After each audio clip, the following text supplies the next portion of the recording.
In 2020, you can bet that all of these companies are going to go all out, and the methods that they're using are invisible, they're subliminal, they're more powerful than most any effects I've ever seen in the behavioral sciences, and I've been in the behavioral sciences for almost 40 years.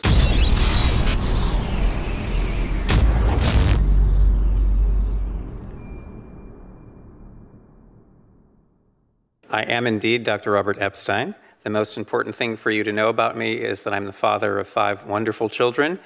As it happens, I'm also a research psychologist at the American Institute for Behavioral Research and Technology. I have been center-left my whole adult life, but I value my country and democracy more than I value any party or candidate. That is why I'm speaking out today. I'm here to explain why Google poses a serious threat to democracy, how monitoring systems can protect us from companies like Google, and how Congress can immediately end Google's worldwide monopoly on search. My plan for ending that monopoly was published just yesterday in Business Week. I've been a research psychologist for nearly 40 years. My PhD is from Harvard, and since 1981, I've published extensively on AI and other topics. Some of my research has focused on Google, on the company's massive surveillance operations, censorship capabilities, and unprecedented ability to manipulate the thinking of 2.5 billion people, soon to be 4+ billion. I've written articles about Google for Time Magazine, USA Today, that kind of thing, but also for the Daily Caller and even Russia's Sputnik News. I reach out to diverse audiences because I believe the threats posed by Google, and to a lesser extent Facebook, are so serious that everyone needs to know about them. Here are just 3 disturbing findings from my research which adheres to the very highest standards of scientific integrity. Number 1, in 2016, Google's search algorithm likely impacted undecided voters in a way that shifted at least 2.6 million votes to Hillary Clinton, whom I supported. I know this because I preserved more than 13,000 election-related searches prior to Election Day, and Google's search results were significantly biased in favor of Secretary Clinton. I know the number of votes that shifted because I've conducted dozens of controlled experiments that measure how opinions shift when search results are biased. I call this shift SEAM, the Search Engine Manipulation Effect, which I first published in the Proceedings of the National Academy of Sciences in 2015.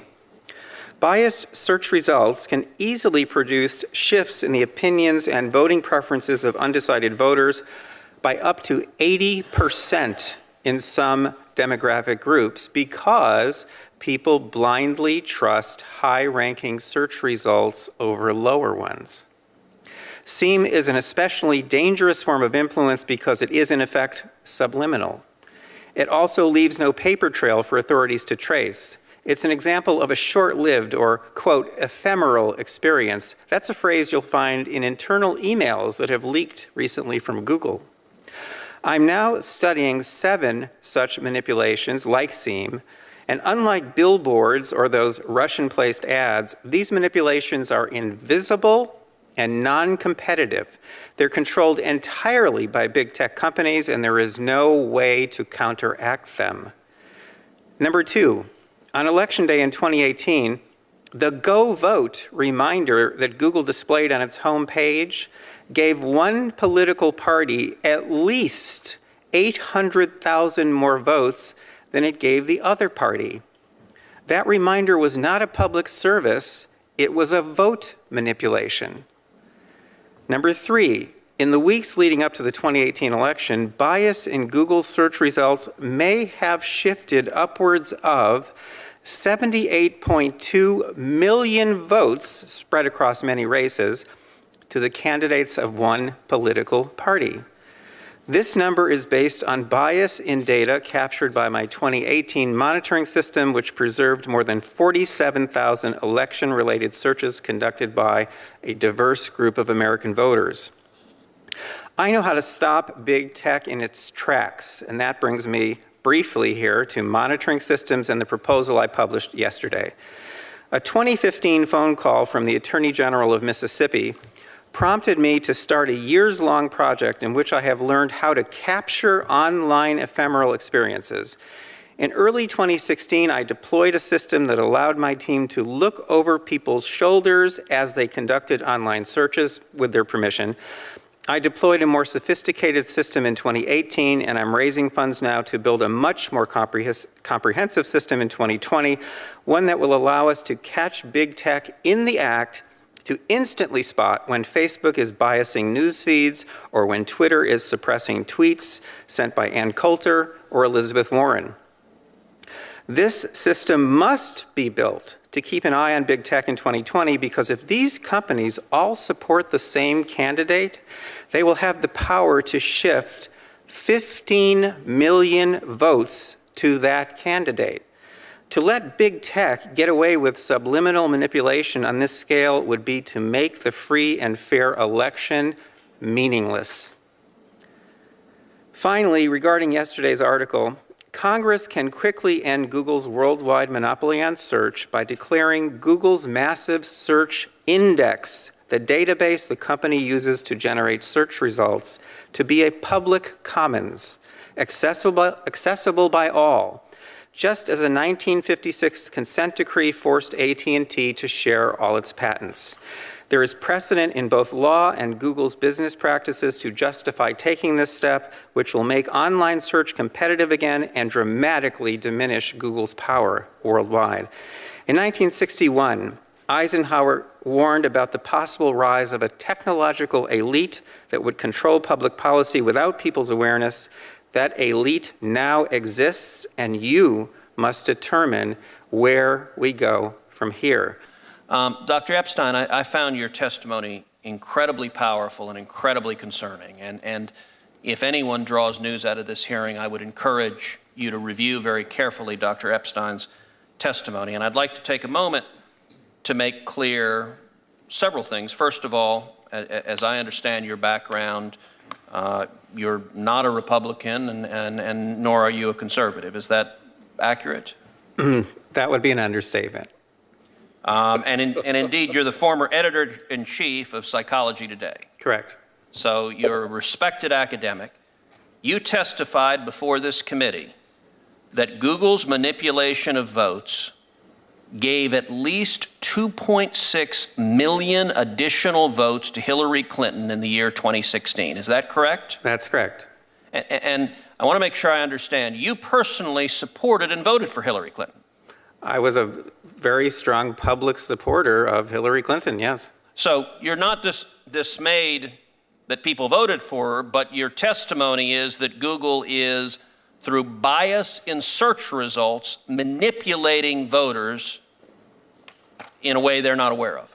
On a massive scale. And what I'm saying is that I believe in democracy, I believe in the free and fair election, more than I have any kind of allegiance to a candidate or a party. And looking forward, if I understood your testimony correctly, you said in subsequent elections, Google and Facebook and Twitter and big tech's manipulation could manipulate as many as 15 million votes in a subsequent election? In 2020, if all these companies are supporting the same candidate, there are 15 million votes on the line that can be shifted without people's knowledge and without leaving a paper trail for authorities to trace. Now you described the Go Vote reminder, and you said it wasn't a public service announcement, but rather manipulation. Can you explain how? I'm not sure everyone followed the details of that. Well, sure. If on Election Day in 2016, if Mark Zuckerberg, for example, had chosen to send out a Go Vote reminder, say just to Democrats, and no one would have known if he had done this, that would have given that day an additional at least 450,000 votes to Democrats. And we know this without doubt because of Facebook's own published data, because they did an experiment that they didn't tell anyone about during the 2010 election. They published it in 2012 It had 60 million Facebook users involved. They sent out a Go Vote reminder, and they got something like 360,000 more people to get off their sofas and go vote who otherwise would have stayed home. The point is, I don't think that Mr. Zuckerberg sent out that reminder in 2016. I think he was overconfident. I think Google was overconfident. All these companies were. I don't think he sent that out. Without monitoring systems in place, we'll never know what these companies are doing. But the point is, in 2018, I'm sure they were more aggressive. We have lots of data to support that. And in 2020, you can bet that all of these companies are going to go all out. And the methods that they're using are invisible. They're subliminal. They're more powerful than most any effects I've ever seen in the behavioral sciences. And I've been in the behavioral sciences for almost 40 years. You know, our Democratic colleagues on this committee often talk about what they view as the pernicious effect of big money and big corporate dollars. What you are testifying to is that a handful of Silicon Valley billionaires and giant corporations are able to spend millions of dollars, if not billions of dollars collectively, massively influencing the results of elections. And there's no accountability. You said, we don't know. We have no way of knowing if Google or Facebook or Twitter sends it to Democrats or Republicans, or how they bias it, because it's a black box with no transparency or accountability whatsoever. Am I understanding you correctly? Senator, with respect, I must correct you. Please. If Mark Zuckerberg chooses to send out a Go Vote reminder just to Democrats on Election Day, that doesn't cost him a dime.